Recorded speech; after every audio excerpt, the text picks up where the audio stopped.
Kita lanjut ke bab 4 atau bab terakhir, yaitu tentang pengolahan dan kewirausahaan. Mengolah bahan makanan hewani dan nabati menjadi makanan internasional. Nah, di zaman yang sudah sangat banyak kita tinggal di Indonesia. Jadi negara yang sangat indah, negara yang memiliki kekayaan alam yang amat sangat besar, amat sangat banyak.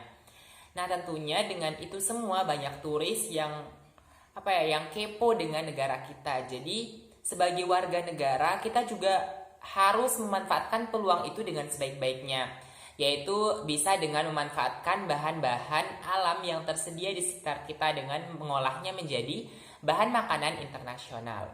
Nah, apa saja yang harus kita persiapkan dalam mengolah makanan internasional? Yang pertama, kita harus mempersiapkan ide dan peluang usaha makanan internasional. Ada beberapa hal yang harus diperhatikan. Di antaranya, kita harus menentukan jenis makanan internasional apa yang akan kita buat. Yang kedua, mengolah makanan dengan tepat. Yang ketiga, kita gunakan juga bumbu yang tepat. Carilah lokasi yang tepat, lokasi yang strategis dalam memilih lokasi usaha. Tentukan harga yang bersaing, berikan pelayanan prima, dan ketika kita sudah melakukan itu semua, kita sudah memberikan harga yang bersaing, terus layanan yang prima, kita harus konsisten dalam menjalani itu semua. Yang kedua, sumber daya yang dibutuhkan dalam usaha makanan internasional. Nah, terdapat beberapa sumber daya yang kita butuhkan dalam membangun usaha makanan internasional. Yang pertama ada faktor produksi alam, ada air, tanah, iklim, dan udara, tumbuh-tumbuhan, seperti itu. Yang kedua ada faktor tenaga kerja. Faktor tenaga kerja ini dibagi menjadi tenaga kerja jasmani yang terdiri dari tenaga kerja terdidik, tenaga kerja terlatih, dan tenaga kerja tidak terdidik dan tidak terlatih. Yang kedua ada tenaga kerja rohani, yaitu tenaga kerja yang lebih banyak menggunakan kemampuan intelektual dalam melakukan aktivitasnya. Contohnya apa? Contohnya itu manajer pemasaran. Yang ketiga ada faktor produksi modal. Yang keempat ada faktor produksi kewirausahaan. Nah, faktor produksi kewirausahaan ini adalah faktor produksi yang perlu dimiliki oleh seseorang wirausahaan dalam menentukan faktor-faktor produksi. Jadi kalau kalian ini adalah seorang wirausahaan, hendaknya kalian harus memiliki beberapa keahlian atau skill. Yang pertama keahlian memimpin, yang kedua keahlian teknologi, dan yang ketiga keahlian organisasi.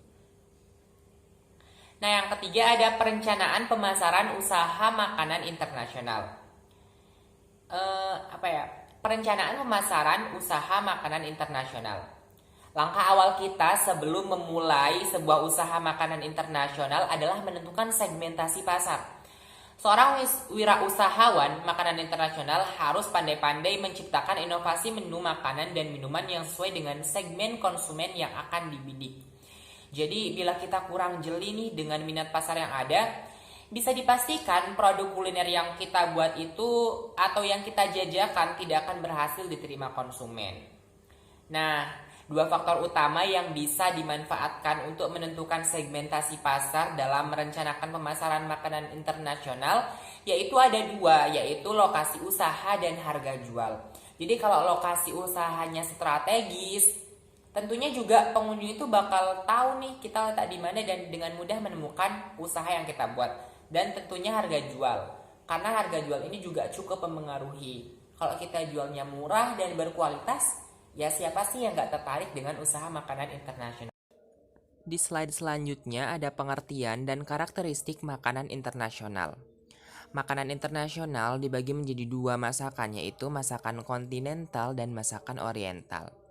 Nah, masakan kontinental adalah masakan yang berasal dari negara yang mempunyai dataran luas seperti Prancis, Inggris, Amerika, Australia.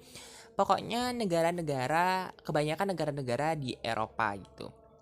Nah, adapun biasanya ketika kita memakan masakan kontinental, kita akan disuguhkan dengan beberapa menu atau beberapa tahapan menu. Yang pertama ada appetizer, yang kedua ada main course, dan yang ketiga ada dessert.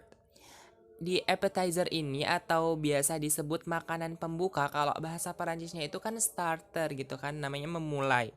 Ini biasanya dimulai dengan seperti salad, pokoknya yang kayak akan vitamin dan mineral gitu. Adapun yang kedua, kita akan disuguhkan dengan main course atau makanan utamanya.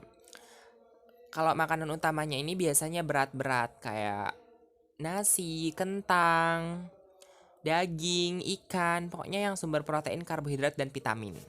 Kemudian ada dessert. Nah, yang ketiga ini biasanya disebut makanan penutup. Jadi contohnya ada ice cream, puding, pancakes, yang gitu-gitu kan. Yang ringan-ringan, pencuci mulut lah istilahnya kalau dessert ini. Selanjutnya ada masakan oriental. Masakan oriental adalah jenis masakan yang berasal dari negara kepulauan daerah Asia seperti Indonesia, negara kita, China, Jepang, India, Arab, Pakistan, dan negara timur lainnya.